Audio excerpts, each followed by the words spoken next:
Yo, what's up? Welcome back to another episode of the SWAS NFL Week 12. We're into got an AFC East game here. Patriots, Dolphins in Miami. Let's go. Welcome to the SWAS. The SWAS. SWAS.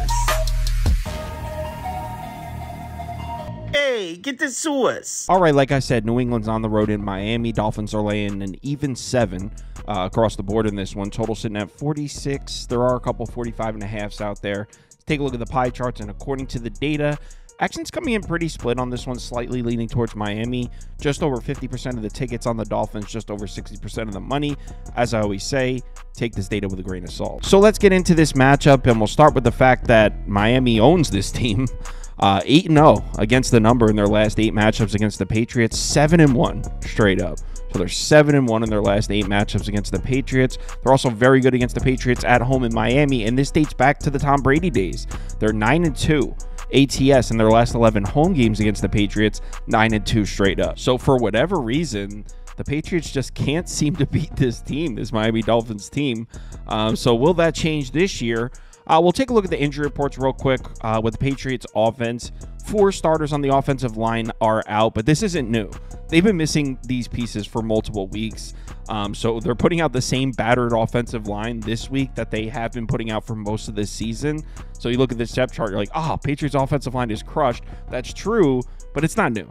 They've been rocking with this offensive line all year. And you know what? The same thing goes for the Dolphins defense. No Bradley Chubb, no Jalen Phillips, but just like the Patriots offensive line, that's not new. In fact, Bradley Chubb, I'm pretty sure he hasn't played all year. So he's been out for a minute. And Jalen Phillips has been out for a while too. So Dolphins defense also a little beat up. Not new at all. So neither of these units are healthy, but that's nothing new for either of them. So are the Patriots going to be able to move the ball in this game? Well, a quick glance at this graphic, it looks like the answer is no. The Patriots offensively this year, 30th in yards per play, 21st in success rate. Passing numbers not great. Rushing numbers not great. Against the Dolphins defense that actually has some respectable numbers here.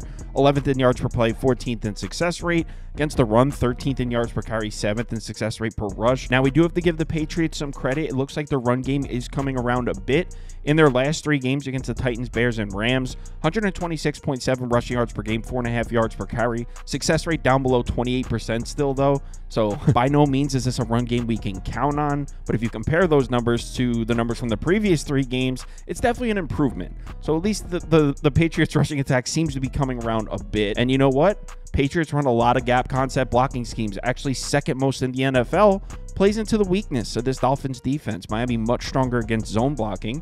So, all right, there's something. Maybe the Patriots can run the ball in this game. Here's the problem with that. Miami has locked it down in terms of stopping the run. Look at their last 4 games, and that's against Arizona, who can definitely run the ball, Buffalo, who can run the ball, Rams, okay, and Raiders, okay, but 2 teams in there that could definitely run the ball. In those 4 games, the Dolphins are allowing less than 77 rushing yards per game, 3.84 yards per carry, 35.2% success rate per rush. So even though the Patriots run game does seem to be showing some signs of life, I can't count on them to run the ball on the road in Miami here. Where the Dolphins defense has been struggling recently is against the pass. Look at those same last 4 games against the pass. 279.3 passing yards allowed per game, 6.9 yards per attempt, 57.5% success rate per dropback. So the Dolphins have been struggling a bit against the pass. And obviously, as I'm sure you already know, Patriots passing attack much more potent when Drake Maye starts. I'm sure you already know.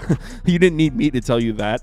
But in the games Drake Maye starts, they're averaging 238.2 passing yards per game, 6.8 yards per attempt, 61.4% success rate per dropback is actually excellent. So you got Drake Maye starting against a Dolphins defense that's been struggling to defend the pass. Maybe the Patriots can throw the ball in this game. As far as the coverages for Miami, they run a pretty balanced defense. They do run a decent amount of cover too, 5th most in the NFL. It's actually good news for Drake Maye. He's got great looking numbers against cover 2. 11th in yards per attempt, 5th in pass rating, 14th in big time throw rate.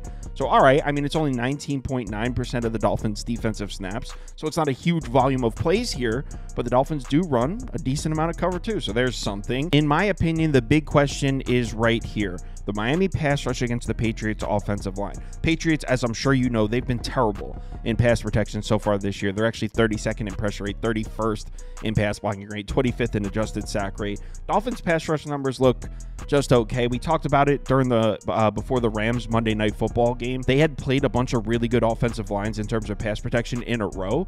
So that Rams game on Monday Night Football, I was saying it's a buy low spot on the Dolphins pass rush. And I mean, I was kind of right. I won my bet, the Dolphins bet.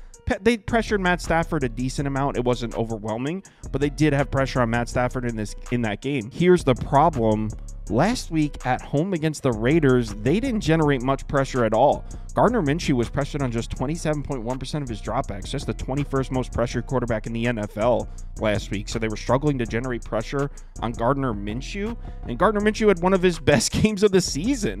30 of 43, 282 yards, 2 touchdowns, 1 interception, a 93.4 passer rating. Now, you might look at this and say, Gardner Minshew can make throws on the Dolphins? Drake Maye definitely can. And I understand your logic if you're thinking that way. I will say Gardner Minshew tends to have his best games against good defenses. His best game of the season so far was against the Chiefs. And his second best game was against Baltimore. Well, Baltimore's pass defense isn't great. But Gardner Minshew is the type of guy that tends to show up when they're playing a really good team. That dates back multiple years. I don't know if there's anything to read into there. I'm just saying I don't know if Gardner Minshew having a good game would lead me to believe that the Miami defense isn't good, because that's kind of what Gardner Minshew does. But overall, it doesn't seem like a bad matchup for Drake Maye. I don't like this, though. So this Dolphins pass defense, the way to beat them, what they've been struggling with are the downfield passes, the deep passes, the intermediate passes. They've actually got really nice looking numbers against the short pass. And the reason I'm bringing this up, look at the left side of this graphic. Drake Maye, much more efficient throwing the short pass. In fact, his numbers throwing the ball farther than 10 yards aren't efficient at all. A lot of F's there. So I don't know if Drake Maye is the correct quarterback to exploit the weakness of this Dolphins pass defense personally, which is why, despite Drake Maye seemingly trending upwards, despite the Patriots run game seemingly trending upwards, I actually don't really like this matchup for the Patriots offensively. But what about the matchup on the other side? Let's take a look at the matchup from Miami's offense against the Patriots defense. And if you look at these two graphics, they look pretty evenly matched, slight edge to Miami.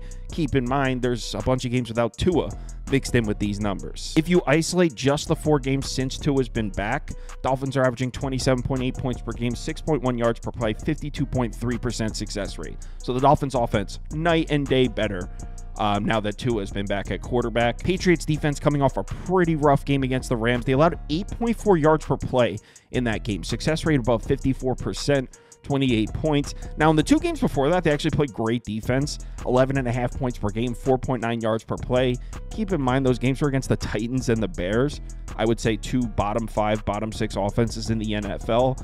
On the road in Miami against a relatively healthy Dolphins offense, little bit of a different discussion. Now, Tua's career numbers against the Patriots aren't anything video game. They're not anything crazy. Just over 68% completions, 216.5 yards per game, 7 touchdowns, 4 interceptions, and 92 passer rating. So not bad numbers at all, but not elite. Like I said, not video game numbers here. But check this out. He's never lost. He's 6-0 to the Patriots, and 5 of those 6 wins came by a touchdown or more. So Tua has never had problems playing this Patriots team. So will that change this year?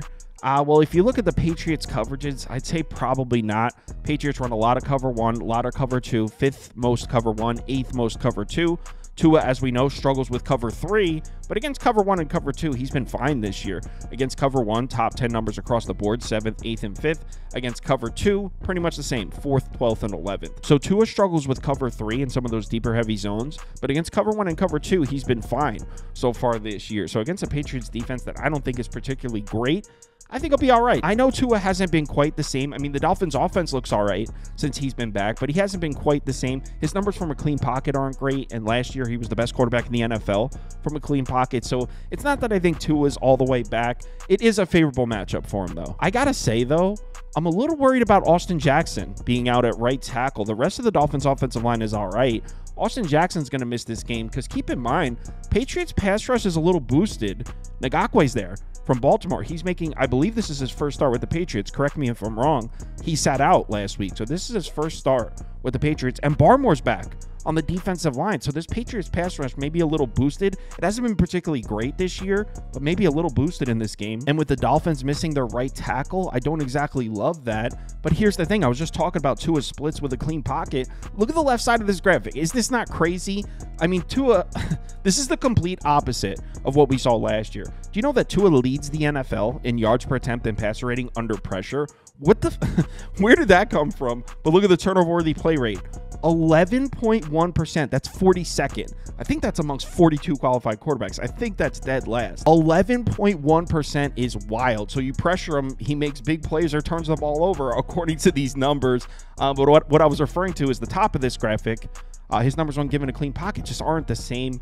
So I don't know if I blindly trust Tua anymore, but this is a good matchup for him against a team he's historically had no problems with. I think the Dolphins handle their business here, which is why it would only be Miami for me. I didn't lay the 7. The bet I actually placed, I did a 6-point teaser. I don't really love these. Miami -1, Houston -2.5. That's the bet I placed. It's a small bet. I had to even pay -120 juice for it. I don't love it, but I did place it. If you'd like to see all the bets I have open, head over to KyleKirms.com and click on open bets. You'll see all mine as well as everyone on the staff here. Live show, Saturday morning, 10 a.m. is the college football show. Sunday morning, 11 a.m. is the NFL show. If you're able to make it, we'd love to see you in the comments. Please bet responsibly this weekend. Talk to you in the Discord.